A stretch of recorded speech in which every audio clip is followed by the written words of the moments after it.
ഒരു ദേവദാസൻ ചങ്ക് പൊട്ടി എൻ്റെ അടുത്ത് പറഞ്ഞൊരു കാര്യമാണ്. അദ്ദേഹം ഈ പൈസയോട് വലിയ ആർത്തിയൊന്നും കാണിക്കുന്ന മനുഷ്യനൊന്നുമല്ല. ഉണ്ടെങ്കിലുണ്ട്, ഇല്ലെങ്കിലില്ല, എങ്ങനെങ്കിലുമൊക്കെ പോകുന്നിടത്തോളം പോട്ടെ എന്നുള്ള രീതിയാണ് എൻ്റെ ഒരു സ്റ്റൈലുകാരനാണ്. അദ്ദേഹത്തിനോട് ആ ചർച്ചിൽ വരുന്ന ഒരാൾ പറയും, എടാ പാസ്റ്റർക്ക് ഭയങ്കര പൈസയാണ് കേട്ടോ, കോടികൾ ബാങ്കിൽ കിടപ്പുണ്ട്, ഇതിമ്മ ഒരു ബിസിനസ്സാണ്. അവിശ്വാസിയുടെ ലക്ഷണമാ വേണ്ടാതീനങ്ങൾ പറയുക. സ്തോത്രം.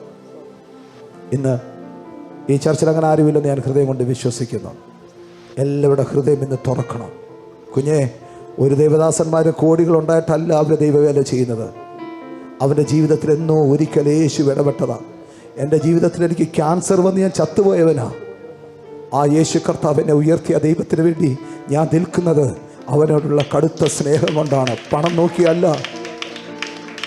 1,33,00,000 രൂപ കടഭാരവുമായിട്ട് ആത്മഹത്യയ്ക്ക് വേണ്ടി ഇറങ്ങി പുറപ്പെട്ട എന്നെ ആത്മഹത്യ ചെയ്യരുത് മോനെ എന്ന് പറഞ്ഞ് എന്നെ മാറ്റി നിർത്തി.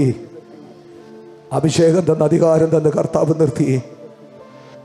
പണം മോഹിച്ചോ പണം കണ്ടോ അല്ല,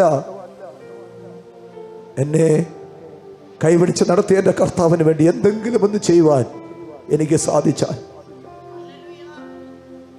ഞാൻ വിശ്വസിക്കുന്നു. ഞാൻ മനസ്സിലാക്കിയിട്ടുള്ള ഞാൻ അറിയുന്ന എൻ്റെ ഒരു ദേവദാസന്മാരും അവർ പണത്തിന് വേണ്ടിയല്ല, അവരെ സൗഖ്യമാക്കിയൊരു ദൈവത്തെ ഉയർത്തുവാൻ വേണ്ടിയാ. സ്തോത്രം. അതുകൊണ്ട് ചർച്ചിൻ്റെ അകത്തിരുന്ന് ദേവദാസന്മാർക്കെതിരെ ഇങ്ങനത്തെ വാക്കുകൾ വിളിച്ച് പറയരുത്.